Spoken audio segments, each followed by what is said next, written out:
오늘 비가 오는 가운데서도 우리 성도님들 교회에 나오셔서 이 예배에 참여하여 주심을 감사하고 하나님께서 큰 은혜를 여러분들에게 부어주시기를 소망합니다. 우리 현대사회는요, 정보가 이 홍수처럼 넘쳐나는 시대죠. 그래서 우리가 스마트폰 손가락 하나만 까딱하면은 쉽게 수많은 정보를 얻을 수가 있는 그런 세상 속에서 우리가 살아가고 있습니다. 이 정보가 넘쳐나기 때문에 이 정보를 올리는 사람들은 자신이 올린 정보를 수많은 사람들부터 관심을 얻기 위해서 좀 더 자극적인 그런 정보를 만들기도 합니다. 그러니까 평범한 것을 올리면은 사람들의 이목을 잘 끌지를 못합니다.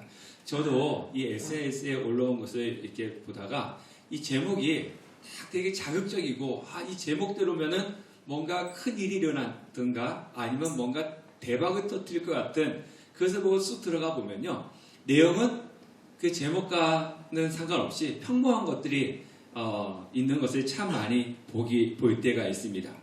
제가 아시는 분들 아시겠지만은 한 2주 정도 된 것 같아요. 보름 전에 이제 코로나 백신을 맞았습니다. 대상도 아니고 나이도 안 됐는데 맞았어요. 그 백신 새치기 아니야? 이렇게 오해를 하지 마시고요.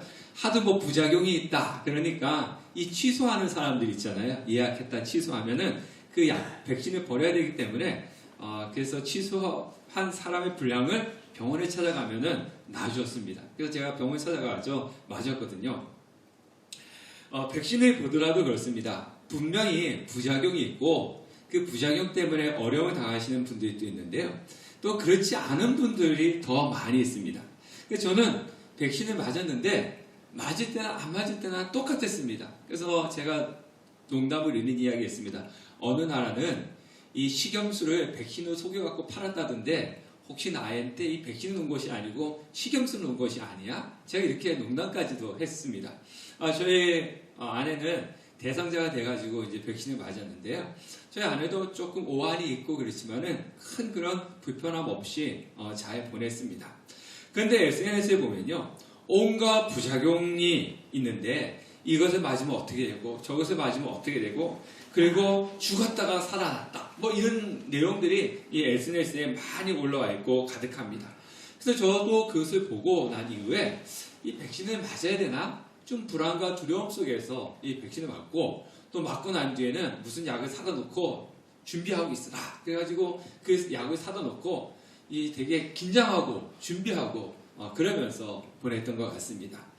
이렇게 넘쳐나는 다양한 정보가 있다 보니까요, 내용마다 다 다릅니다. 똑같은 걸 놓고도 어떤 사람은 이것이 좋다라고 얘기하지만 어떤 사람은 이것이 나쁘다 이렇게 또 올립니다.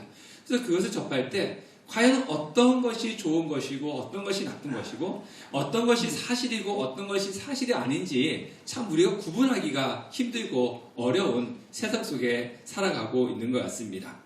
그래서 SNS에서 주는 정보가 매우 큰 유익이 있는 건 사실이지만 또 때로는 그 SNS에서 주는 정보대로 따라 했다가 큰 낭패를 보는 사람들도 있다라고 뉴스에서 나온 것을 보았습니다. 이러한 혼탁한 세상 속에서 상황 속에서 우리가 그러면 접하고 따라야 될 것이 무엇인가? 그것을 잠언서에서 말씀을 하고 있는데요. 그것이 무엇이냐면은 지혜라고 하는 겁니다. 우리가 읽은 잠언서는 여러분들이 새벽 기도라든가 뭐 주일에 제가 여러 번 벌써 오늘 3주째 잠언서 말씀을 하고 있는데요. 잠언서를 읽어보면 계속 반복돼서 나오는 단어가 있습니다. 그것이 무엇입니까? 지혜입니다. 지혜.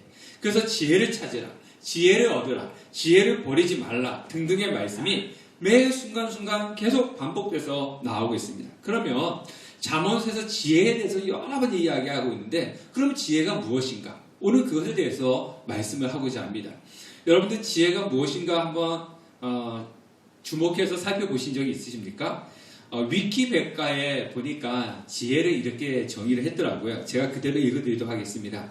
지혜란 사람, 사물, 사건이나 상황을 깊이 이해하고 깨달아서 자신의 행동과 인식, 판단을 이에 맞출 수 있는 것을 뜻한다. 때때로는 자신의 감정적인 반응을 통제하여 이성과 지식이 행동을 결정할 수 있도록 하는 것이기도 하다. 비슷한 말로는 통찰, 안목이 있다. 이렇게 정의했습니다. 이해가 되시나요? 저 몇 번 읽었거든요. 저 몇 번 읽고 설교 준비하는 몇 번 읽었는데도 이게 뭔 말이야. 나 쉽게 이해가 되지 않습니다. 예, 백과사전에서 그렇게 정의를 해놨는데, 근데 이 지혜는요, 우리가 이해가 되지 않지만 너무나 중요하기 때문에 고대 그리스인들은 지혜를 매우 중요한 덕목으로 삼았고요. 그래서 철학이 영어로 필로소피지 않습니까? 근데 그 철학을 가리키는 용어도 지혜를 사랑한다라고 하는 그런 의미를 가지고 있다라고 합니다. 로마인들도 그렇고요. 기독교인들도 이 지혜를 되게 중요시 여겼습니다.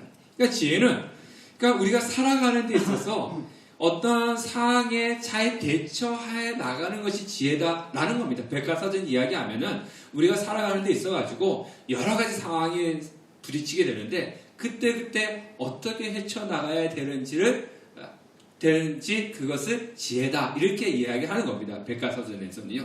근데 구체적으로 어떻게 해야 되는지에 대해서는 이야기하지 않습니다.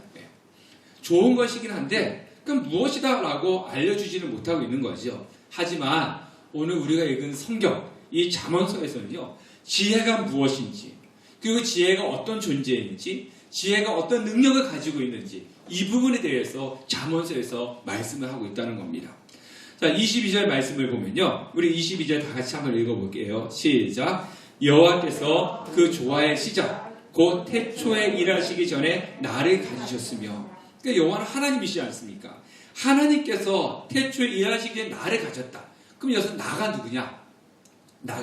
여기서 나라고 하는 것은 지혜를 이야기하는 겁니다. 지혜. 그러니까 하나님께서 태초에 일하시기 전에 지혜를 가지셨다는 겁니다. 근데 하나님께서 가지셨다라고 할 때 이 가지셨다는 것은요, 바로 세우다, 소유하다라고 하는 그런 의미를 가지고 있는데, 나를 세우셨다라고 하는 것은 하나님께서 태초에 온 우주 만물을 창조하실 때 지혜를 동력자로, 쉽게 말하면 지혜와 함께 천지를 창조하셨다는 거예요. 그러면 하나님께서 우주 만물을 창조하실 때 함께 하신 그 지혜, 그 함께 했던 지혜가 누구냐라고 하는 거죠. 이것이 요한복음 1장 1절에서 4절에 나오고 있습니다. 자, 우리 요한복음 1장 1절 4절 되게 중요한 말씀이고 여러분들이 많이 들어보셨을 텐데요. 한번 읽어볼게요. 다 같이 시작. 태초에 말씀이 계시니라. 이 말씀이 하나님과 함께 계셨으니 이 말씀은 곧 하나님이시니라. 그가 태초에 하나님과 함께 계셨고 만물이 그로 말미암아 지은 바 되었으니 지은 것이 하나도 그가 없이 된 것이 없느니라. 그 안에 생명이 있었으니 이 생명은 사람들의 빛이라. 자, 요한복음에 보니까요, 태초에 무엇이 있었다고요? 태초에 말씀이 있었는데 이 말씀이 누구와 함께 계셨습니까? 네, 하나님과 함께 계셨는데 이 말씀이 곧 누구시라고요? 예, 이 말씀이 하나님이시다. 그런데 이 말씀이 태초에 하나님과 함께 계셨는데 만물이 누구로 말미암아? 만물이 말씀으로 말미암아 지어졌다. 그죠? 말씀이, 그러니까 이 만물이 말씀으로 말미암아 지어졌는데, 즉 요한복음에서 창조에 함께 계셨던 그 말씀이 누구냐? 예수님이시다라고 말씀을 하고 있습니다. 그래서 요한복음 1장 1절에서 4절에는 말씀이 나오고 있고요. 잠언서 8장 22절에서 31절에는 지혜가 나오고 있습니다. 그러니까 똑같은 내용이에요. 그죠? 우리가 방금 읽었던 요한복음 1장 1절에서 4절의 내용이나 그리고 잠언서 8장 22절에서 31절에 나오는 이 말씀은 똑같은 건데 요한복음에서는 말씀으로, 잠언서에는 지혜로 표현되고 있다는 겁니다. 그러면 우리가 22절에 나오고 있는 말씀, 이것을 통해서 지혜가 누구냐라는 것을 알 수가 있다는 겁니다. 그래서 잠언서에서 말하고 있는 지혜는 곧 누구시라고요? 예수 그리스도다라고 우리가 알 수가 있습니다. 그 지혜이신 예수님이 그러면 어떤 분이시냐라고 하는 겁니다. 첫 번째로 23절부터 25절 말씀 보면은 그 지혜이신 예수님은 만물보다 먼저 존재하신 분이십니다. 그래서 23절부터 25절 보면 만세전부터 태초부터 땅이 생기기 전부터 내가 세움을 받았나니 아직 바다가 생기지 아니하였고 큰 샘들이 있기 전에 내가 이미 났으며 산이 세워지기 전에 언덕이 생기기 전에 내가 이미 났으니. 자, 보세요. 얼핏 우리가 23절부터 25절 말씀 보면은 이 지혜이신 예수님이 누구를 통해서 만들어진, 그죠? 창조되어 있는 것 같이 느껴지는 수가 있습니다. 그런데 내가 세움을 받았다, 또 내가 이미 났다라고 하는 말씀에 공통점이 있어요. 그 선제 조건이 있죠. 전제 조건이 뭡니까?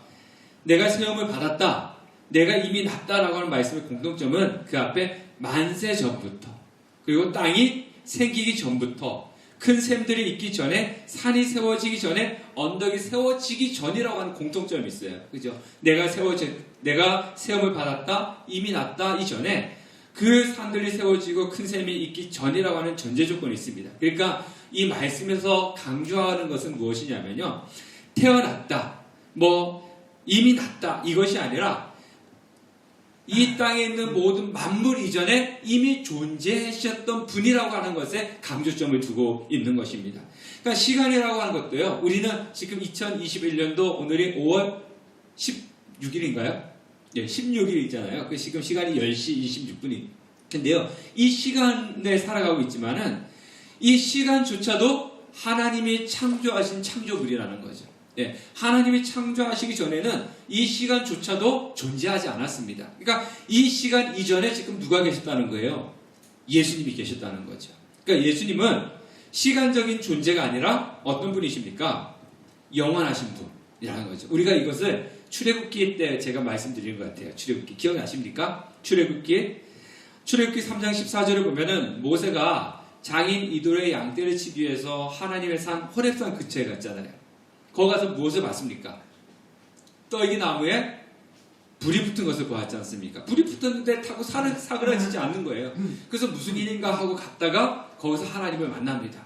그래서 하나님께서 거기서 자신을 갖다 뭐라 얘기합니까? 나는 스스로 있는 자다. 그죠? 나는 나다. 뭡니까? 나는 누구에서 존재한 것도 아니고 누구에서 간섭받는 존재가 아니고 나는 그 존재 자체로 있다. 이것이 바로 하나님께서 나는 스스로 있는 자다라고 말씀을 했던 것입니다.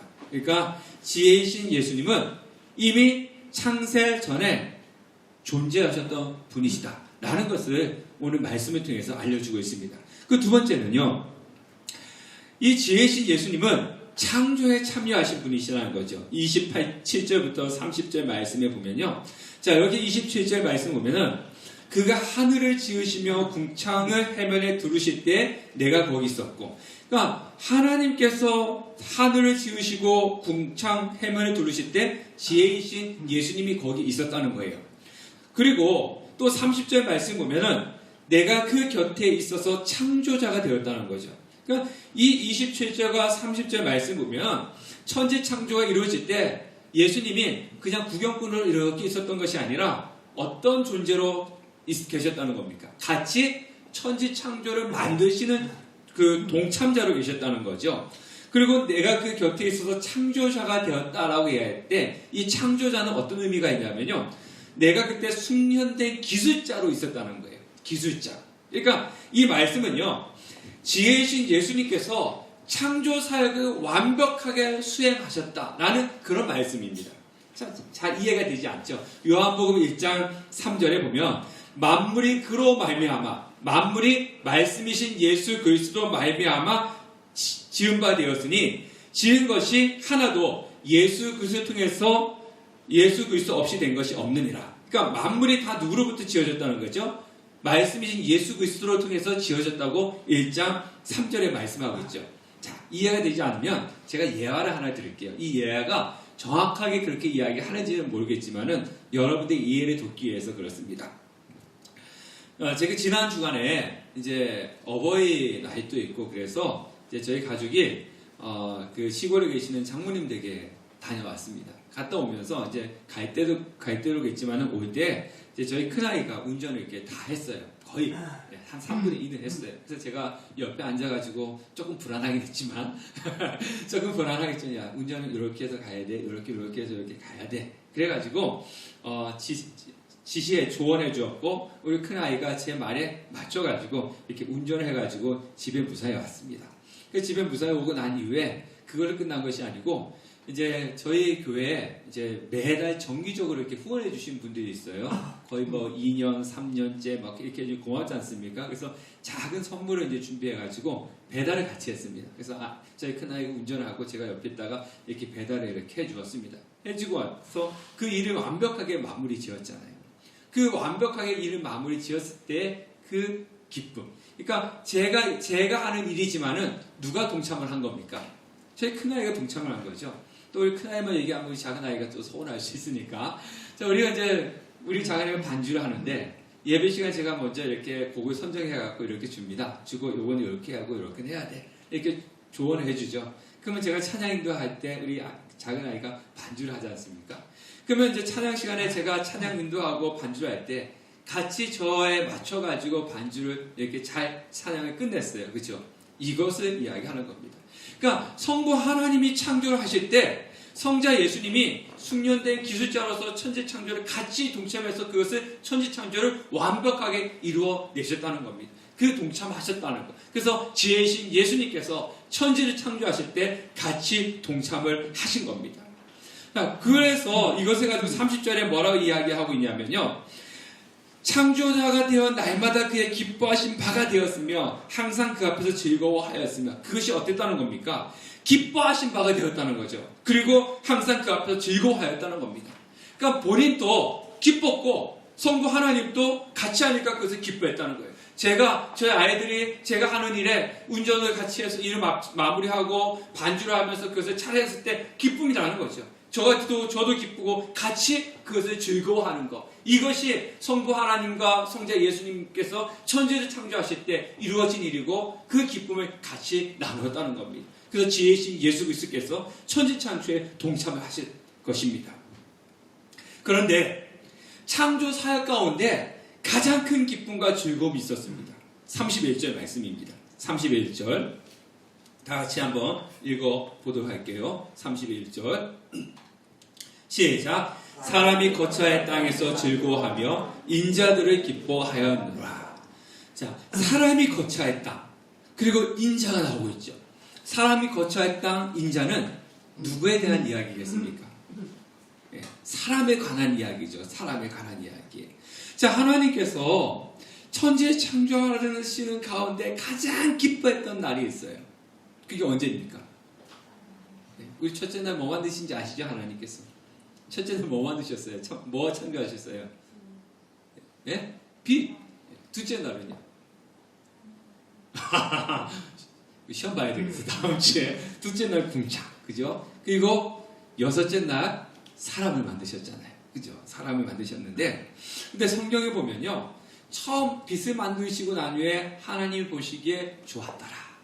예. 동물을 만드시고 난 이후에도 하나님 보시기에 좋았더라.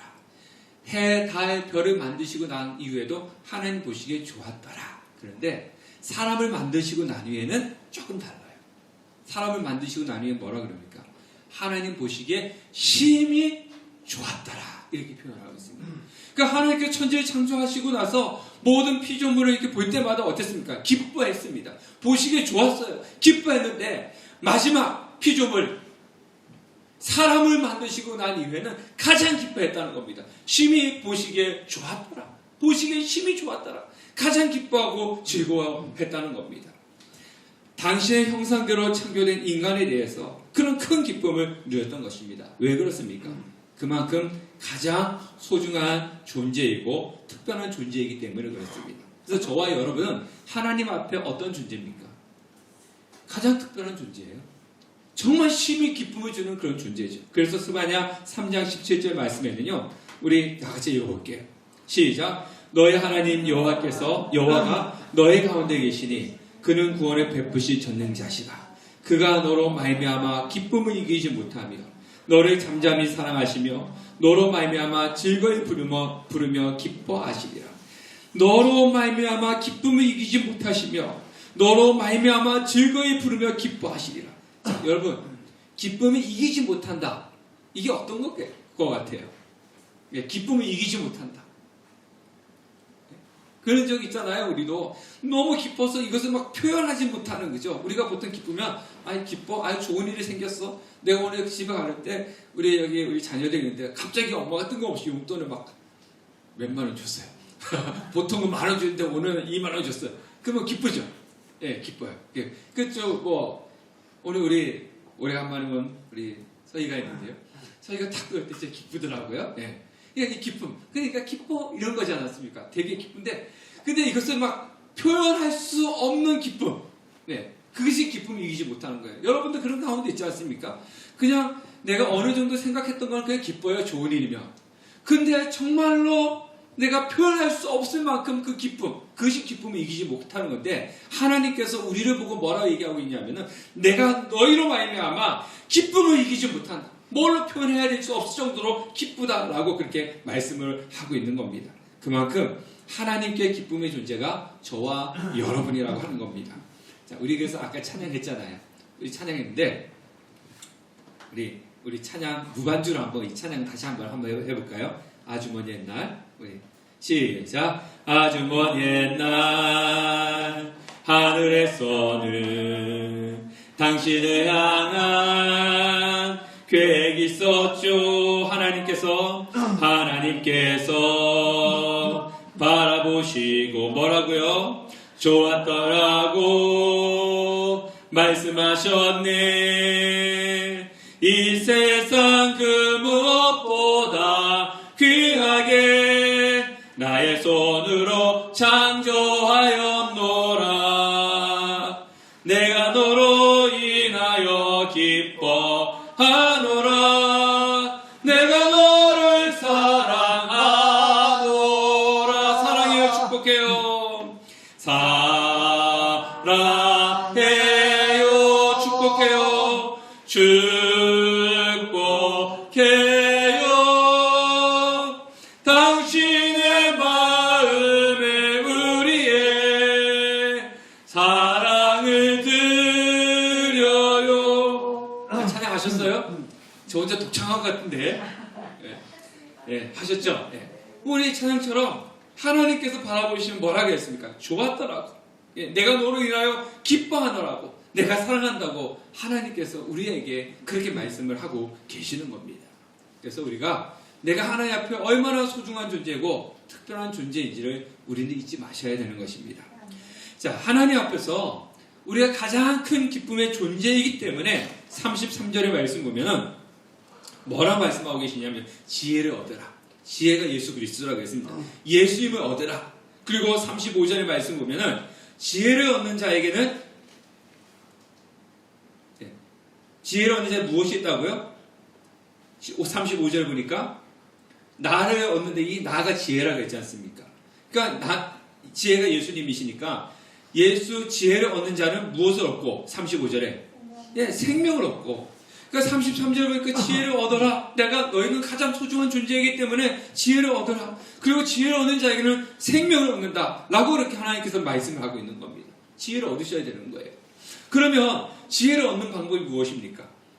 지혜를 얻는 방법이 32절에 보니까 뭐라 말씀하고 계시냐면요. 내게 들어라. 33절의 말씀 보면은 훈계를 들어라.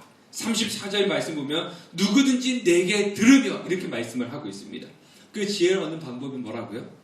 들으라는 겁니다. 예. 지혜를 얻는 방법은 들으라는 겁니다. 영국 속담에 보면요. 지혜는 들음에서 생기고 후에는 말함에서 생긴다라는 그런 속담이 있습니다. 즉 뭐냐? 지혜는 들어야 되는데 그러면 오늘 이 잠언서에서 지혜는 예수 그리스도라고 얘기했고요. 요한복음에서 예수 그리스도는 무엇이라고 얘기했습니까? 무엇이 예수 그리스도라고요? 요한복음에는 태초에 무엇이 계심에? 태초에 말씀이 계심에. 그러니까 예수 그리스도는 곧 무엇이냐? 말씀이라는 겁니다. 말씀. 그러니까 지혜를 얻는 방법, 예수 그리스도를 얻는 방법은 무엇을 들어야 되느냐? 하나님의 말씀을 들어야 되는 겁니다. 그래서 믿음은 들음에서 나는 거예요. 말씀을 듣고 하나님의 말씀을 듣고 그 말씀을 지키는 자가 바로 어떤 사람이냐? 복된 사람이라는 겁니다.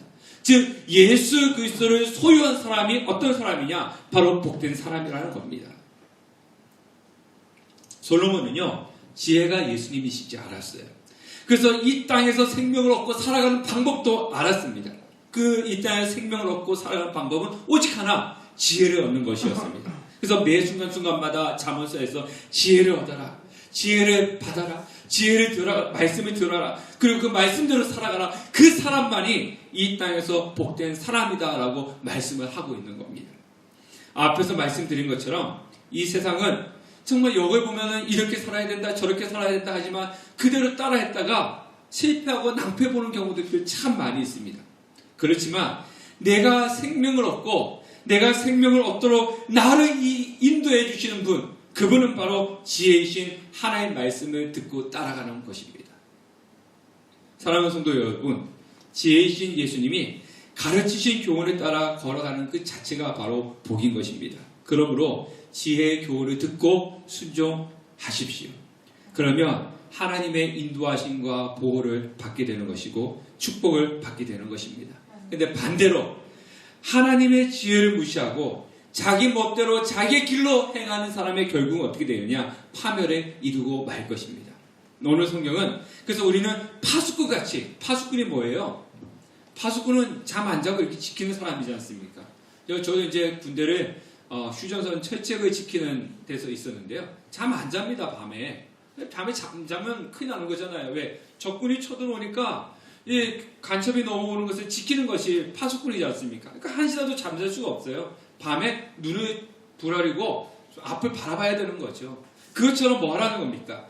파수꾼이 잠에서 깨어서 주위를 살피는 것처럼 항상 무엇을 보라는 겁니까? 하나님의 말씀이, 지혜이신 하나님의 말씀을 가까이 하고 말씀을 듣고 살아가라는 것입니다. 그것이 어떤 길이기 때문에 복된 길이고 그것이 내 생명을 얻는 길이기 때문에 그렇습니다.